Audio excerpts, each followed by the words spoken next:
Now let's look at securities lending in a bit more detail. One of the first things to point out that this is an established practice in investment management. It's not something niche to the ETF market. It is across the board and has been running in investment management for years.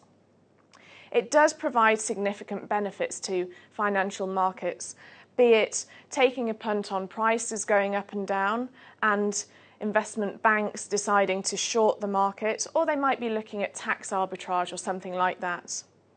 But the positive for you is that it can generate additional revenues which can go back into the fund and significantly reduce the total expense ratio. One of the main points to think about here is risk management. What is your ETF provider doing with regards to their securities lending program? In the case of iShares, BlackRock's securities lending program is world-class. We've been running the program for 30 years, haven't had a default, and we believe it's very conservative and very low risk. If the program is run appropriately, it is seen to be low risk. We have conservative collateral parameters. What that really means is we add a buffer on top of the price of the actual securities that go on loan. So you have an investment bank who wants to borrow some stocks from a particular fund. Those stocks have a value. We ask for between 102 and 112% on top of that value of those stocks to give that additional buffer and reduce your risk as much as possible. So to conclude with securities lending, really make sure you're asking those questions for any of the ETF providers. What are they doing and how does it work and what's your risk?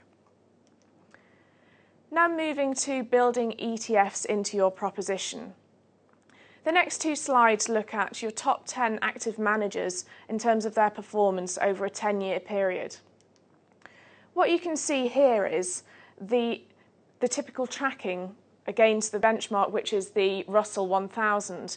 So over the course of that 10 years, you do have outperformance, you do have underperformance, quite a lot of volatility over that period. And you can see 3.2% of annualized tracking error against that particular benchmark. That's using 100% active portfolio. Now, if you were to maybe blend the two, so blend active and passive together, you can see on this slide how it looks. So that green colour represents that buffer effect using a 50-50 blend of active and passive. So where previously you were at 3.2% of annualised tracking error, you're now at 1.6% against that benchmark, which is the Russell 1000. Now let's look at a couple of examples of how you implement ETFs into your business model.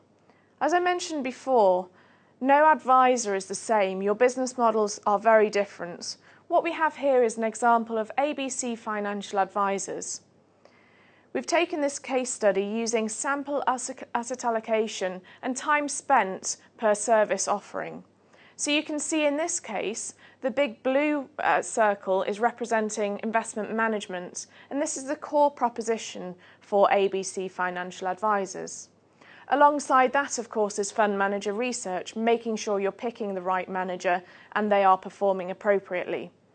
So the advisor value proposition is clearly focused on internal research of those particular managers. They're creating a personal investment track record and therefore retaining clients as a result of that. And the idea is that you're constructing very bespoke client portfolios. Now, of course, there's a lot of time, skill and expertise with that type of business. Conversely to that, we're looking at CBA Financial Advisors. It's the same story here. We've broken down those core components of an advisory business, and in this case, the core is looking at comprehensive financial planning. So you have financial planning as the core, and you can see in the periphery, again, the blue circle is representing investment management. So still absolutely important, but it might not be key to that proposition. So in this case, it might be a better idea to outsource that asset allocation. What that means is you're reducing all of the compliance burden on you. You're not focusing on that fund manager research. You're picking a discretionary manager who is going to be doing that for you. And that means you have the ability to spend more time and focus on your area of expertise, which could be tax planning, estate planning, mortgages, and so on. Now let's look at due diligence. This slide is giving you a framework of questions to think about when you're looking at the exchange-traded fund provider.